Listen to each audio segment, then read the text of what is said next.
আসসালামু আলাইকুম প্রিয় গাইস, আজকের ভিডিওটি হলো আমরা কিভাবে সিমের ডাটা অন্য সিমে পরিবর্তন করব মোবাইল স্ক্রিনে যেয়ে দেখে আসি।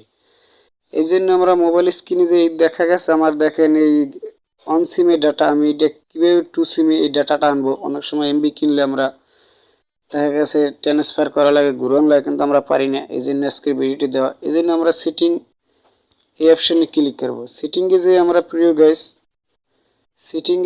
সেটিংয়ের উপর ক্লিক করার পরে আমরা যে উপরের দিকে যে নেটওয়ার্ক কন্ট্রোল এই অপশনে ক্লিক করতে হবে। নেটওয়ার্ক কন্ট্রোল এই অপশনে ক্লিক করতে হবে। এটার উপর ক্লিক করার পরে গাইস আমরা দেখতে পাচ্ছি যে সিম কার্ড মোবাইল নেটওয়ার্ক, এটার উপর ক্লিক করতে হবে। এটার উপর ক্লিক করার পরে আপনি এখানে দেখবেন যে ডাটা ট্রান্সফার বা মোবাইল নেটওয়ার্ক, এখানে অনেক ফাংশন আছে, কিন্তু আমরা মোবাইল ডাটা এই অপশনে ক্লিক করব। এটির উপর ক্লিক করলে আপনি দেখতে পারবেন যে আপনার কোন সিমে ডাটা এই অপশনটি শো করবে। যেমন আমি এটির উপর ক্লিক করলাম। ক্লিক করার পরে দেখা গেছে আমার ওয়ান সিমে ডাটা।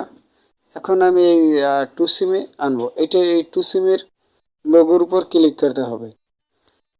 এই টু সিমের লোগোর উপর ক্লিক করার পরে আমার ডাটাটা দেখা গেছে এখন এই টু সিমে পরিবর্তন হয়ে গেছে। আমরা এইভাবে মোবাইলের ডাটা পরিবর্তন করতে পারি। ভিডিওটি ভালো লাগলে সাবস্ক্রাইব করুন, পাশে থেকে বেল আইকনটি বাজিয়ে দিন। আল্লাহ হাফেজ।